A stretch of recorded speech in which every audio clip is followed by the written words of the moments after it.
An internal report on the East High School shooting finds failure after failure. Why did Denver schools bring in a student with a history of weapons issues, then skip pat-down days? Colorado could become the first state to set a price cap on a prescription drug. Some patients worry that's a bad thing. As property tax hikes hit, one town is just going to give the money back to people.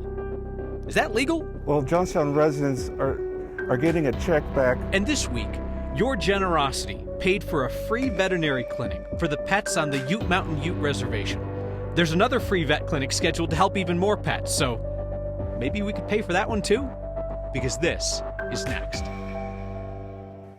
Denver Public Schools welcomed a student they knew had a history with weapons in another district and essentially put this kid on the honor system. Austin Lyle's father was supposed to check him for weapons before he went to school. It was only when Lyle was spotted with a gun inside DPS that the district started patting him down. Within weeks, he shot two administrators during one of those pat-downs at East High. We learned this from an internal report obtained by our Kelly Rinke. Kelly? Yeah, hey, Kyle, DPS says that they put together safety plans based on a student's history and their current condition. But several parents of East High students that I spoke to today felt that that pat-down policy should have started from the very beginning. Soon after the crime tape went up, parents at East High started asking why and how. There were so many questions after a student shot two deans inside the school. Now an 87-page report obtained by 9 News nearly a year later fills in some big holes. We knew the shooter, Austin Lyle, went to Aurora Public Schools, and then he was expelled from Overland High for trying to sell a gun and ammunition. Lyle then briefly attended school in Florida before coming back to Colorado and enrolling at East. Before he could attend, DPS determined Lyle had to complete a daily verbal check-in. Verbal only, no weapons checks. Instead of a pat-down, the district relied on Lyle's father to search his son every day for weapons. Apparently, that didn't work out so well because in early March, students reported that Lyle removed a gun from his backpack and placed it in his pocket while in class. Denver police tried to follow up with Lyle at his home, but were never allowed in. East High then began searching Lyle for weapons daily. Yet in the 12 days prior to the shooting, twice no searches were conducted. DPD says they did not issue a search warrant for that initial visit at the home a few weeks before the shooting because they say they didn't have evidence that a crime occurred. After the shooting, officers found a 3D printer, boxes of ammo, and drawings of handguns inside a bedroom. Kyle. Kelly, one of the things that was exposed following this shooting at East is just how uncomfortable a number of people in DPS school leadership were with the system. And that was something that DPS tried to tamp down both ahead of time and then after they spoke out. Yeah, and even in one of the interviews in this report, it talks to an employee at the district who talked about kind of a lack of training, didn't feel like they had the certification to do these pat-downs. And DPS says as a part of these policies, it is a DPS employee that has to do these pat-downs for weapons if it is a part of the safety plan. Kelly Rinke, good work getting your hands on that report so everybody can see it. Appreciate that. Colorado could become the first state in the country to cap the price of a prescription drug. Interestingly enough, you know who doesn't like that? Some people who take the drug.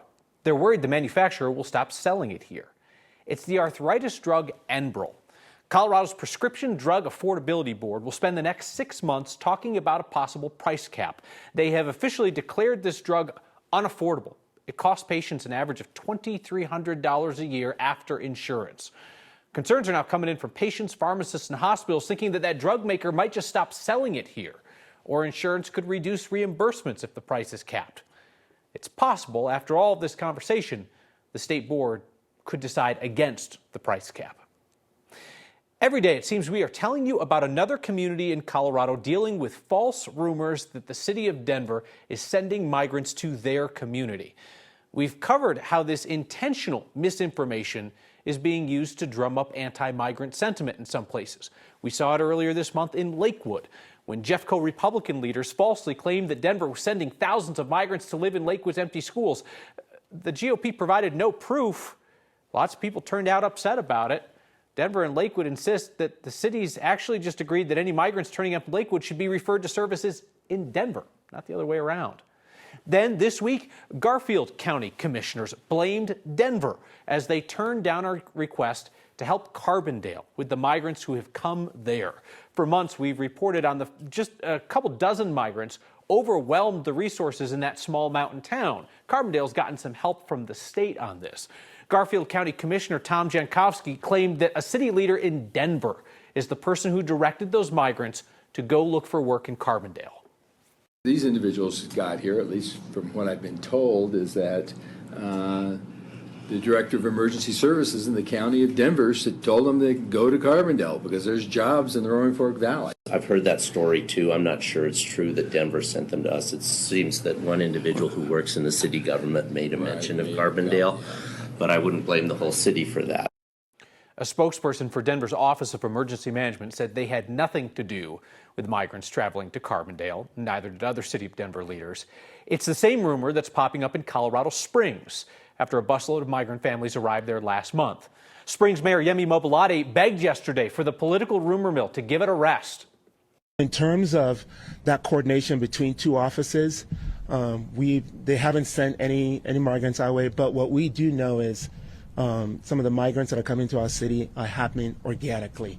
We believe that it's coming through residents in the Denver area who are trying to help, nonprofits who are trying to help.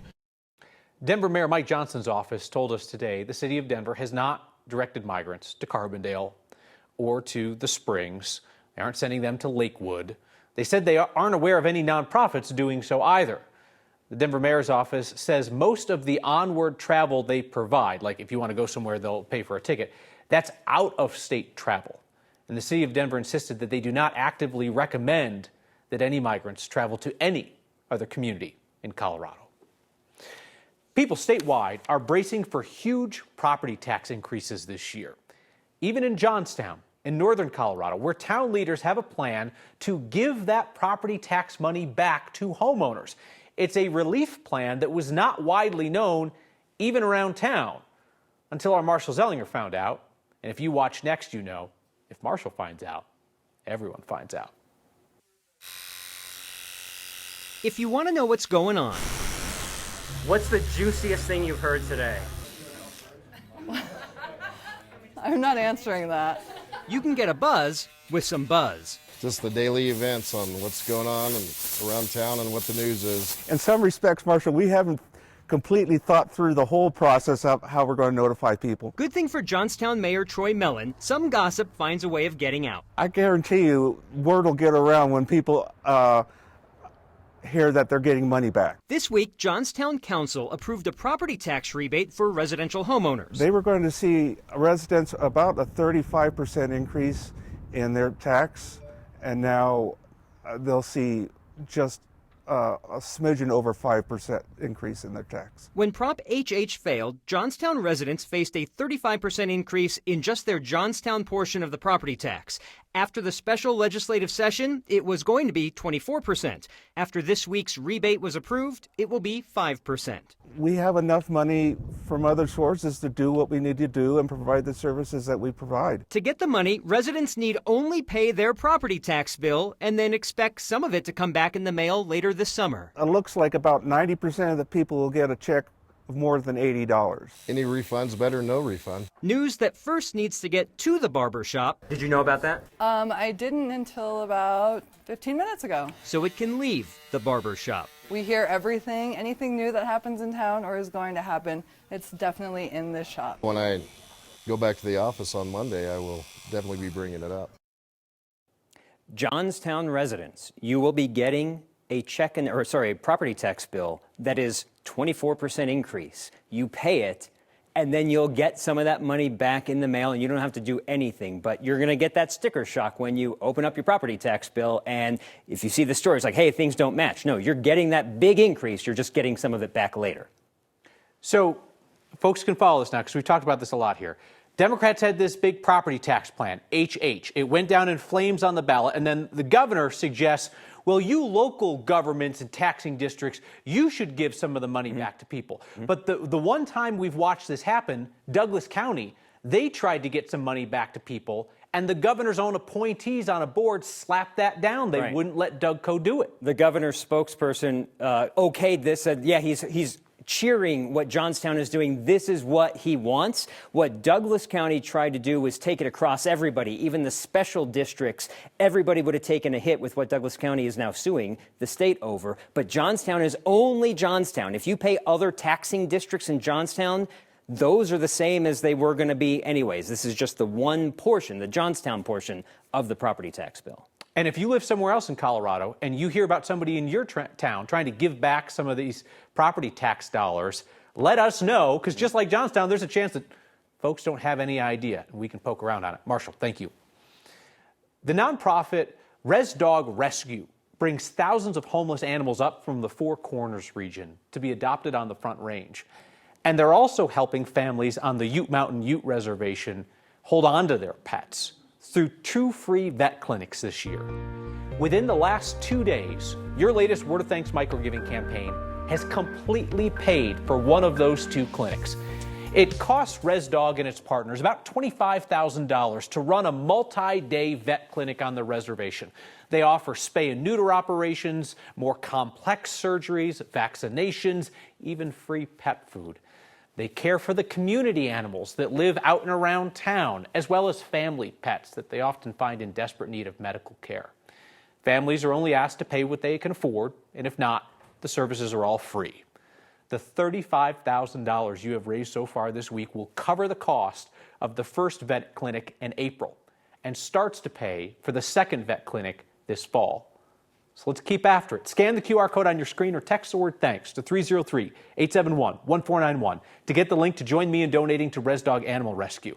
And at the end of the month, they're going to get another big check from all of you who have signed up to make a monthly donation to the Word of Thanks Fund. More than 1,500 of you are now monthly donors. You just put in your info once, and your donation will be split evenly among every nonprofit we support together. You use that same QR code or text to get there. So part of the fun of living in Colorado is having interesting neighbors, like the Russian bank tycoon with a house in Aspen. The feds say he used it to sidestep international sanctions.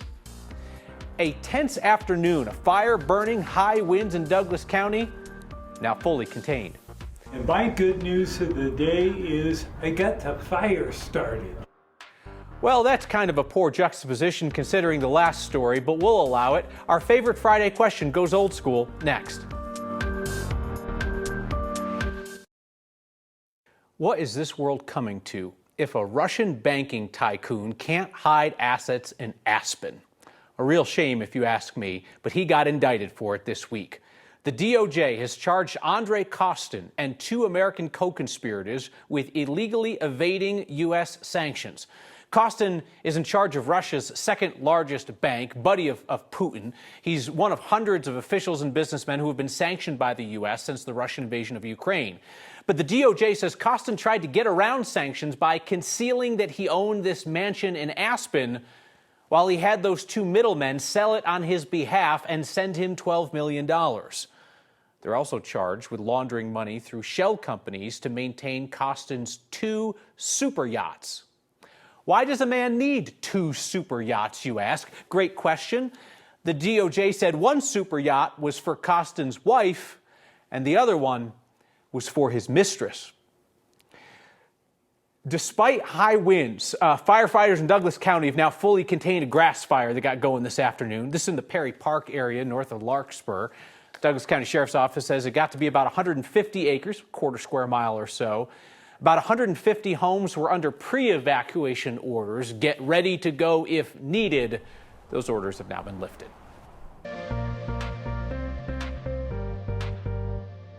Finally Friday, and a fabulous Friday. Sunshine today, temperatures in the 50s. Yeah, there's been a little wind today, but that's a warm westerly downsloping wind. Temperatures tomorrow are going to climb another 10 degrees into the mid-60s. So sunshine and 60s for the weekend, not quite in record territory, but there is a storm out there for next week that will bring colder weather, rain, and snow.